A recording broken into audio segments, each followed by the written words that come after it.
Aruba গত 12 ফেব্রুয়ারি সারা দেশে 299টি আসনে নির্বাচন অনুষ্ঠিত হলেও ব্যতিক্রম ছিল কিন্তু শেরপুর 3। এই আসনে জামায়াত মনোনীত প্রার্থী নুরুজ্জামান বাদলের মৃত্যুজনিত কারণে কিন্তু নির্বাচন স্থগিত করা হয়েছিল। পরবর্তীতে পুনঃতফসিল অনুযায়ী আগামীকাল 9 এপ্রিল কিন্তু এই নির্বাচনে ভোট গ্রহণ অনুষ্ঠিত হবে এবং এই অঞ্চলে ভোটাররা তাদের ভোটাধিকার প্রয়োগ করবেন। নির্বাচনকে ঘিরে কিন্তু ব্যাপক আইন শৃঙ্খলা রক্ষাকারী বাহিনী মোতায়েন করা হয়েছে এবং আজকে নির্বাচনী কেন্দ্রগুলোতে কিন্তু মালামাল বিতরণ করার কথা রয়েছে। আমরা কথা বলছি জেলা সহকারী রিটার্নিং অফিসারের সঙ্গে, তারা আমাদেরকে জানিয়েছেন যে অল্প কিছুক্ষণের মধ্যে কিন্তু মালামাল বিতরণ শুরু হবে। এই মালামাল নিতে কিন্তু বিভিন্ন কেন্দ্রের প্রিজাইডিং অফিসার এবং পুলিং অফিসার সহ নির্বাচনী যে আইন শৃঙ্খলা রক্ষার বাহিনী রয়েছেন, আনসার এবং পুলিশ সদস্য, তারা কিন্তু এসেছেন এবং তারা মালামাল সংগ্রহের জন্য অপেক্ষা করছেন। আমি যদি একটু জানিয়ে রাখি, এই নির্বাচনে কিন্তু 3 জন প্রার্থী প্রতিদ্বন্দ্বিতা করছেন। বিএনপি প্রার্থী মাহমুদুল হক রুবেল, জামায়াত প্রার্থী মাসুদুর রহমান এবং বাসদ প্রার্থী মিজানুর রহমান।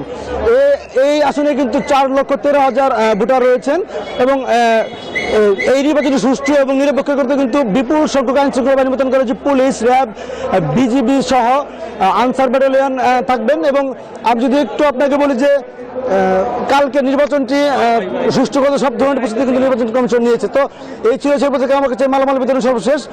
এখন চলে যাবো আমরা বগুড়ায়, সেখানে রয়েছেন আমাদের আরেক সহকর্মী আব্দুল সালাম বাবু, তিনি জানাবেন সেখানকার খবর।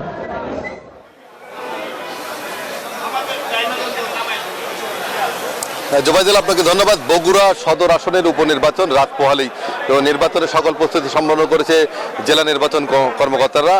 সকাল 11টা থেকেই এই আসনে বিভিন্ন কেন্দ্রে যাচ্ছে ভোটের সরঞ্জাম। আমরা নিশ্চয়ই দর্শক ক্যামেরার চোখে দেখতে পাচ্ছেন সরঞ্জামগুলো পাঠানো হচ্ছে এবং সকল কেন্দ্রেই আইনশৃঙ্খলা বাহিনীর সদস্যদের নিরাপত্তা চাদরে ঢাকা থাকবে বলে আমরা জানতে পেরেছি। বগুড়ায় সদর আসনের 150টি কেন্দ্রে ভোট গ্রহণ হবে এবং 150টি কেন্দ্রের মধ্যে বেশ কিছু কেন্দ্র ঝুঁকিপূর্ণ বা গুরুত্বপূর্ণ বিবেচনা করা হয়েছে।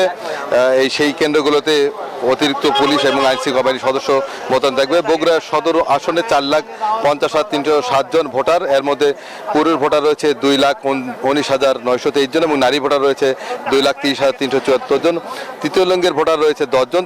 এদিকে পোস্টাল ব্যালটে ভোট দেবে 3,736 জন।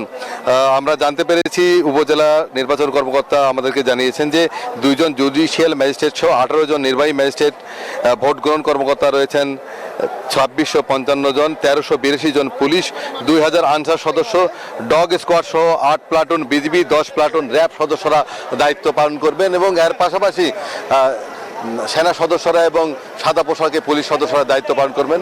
অবাধ সুষ্ঠু নিরপেক্ষ নির্বাচন অনুষ্ঠানের জন্য সকল প্রস্তুতি সম্পন্ন করেছেন। রাত পোহালে আগামীকাল 150টি কেন্দ্রে ভোট গ্রহণ অনুষ্ঠিত হবে। এই ছিল বগুড়াতে সর্বশেষ। ফিরবে স্টুডিওতে। বাবু, আপনাকে ধন্যবাদ। 200-র বেশি সার্ভিস ও ফিচারে লেনদেনের সব বিকাশ অ্যাপে সম্ভব।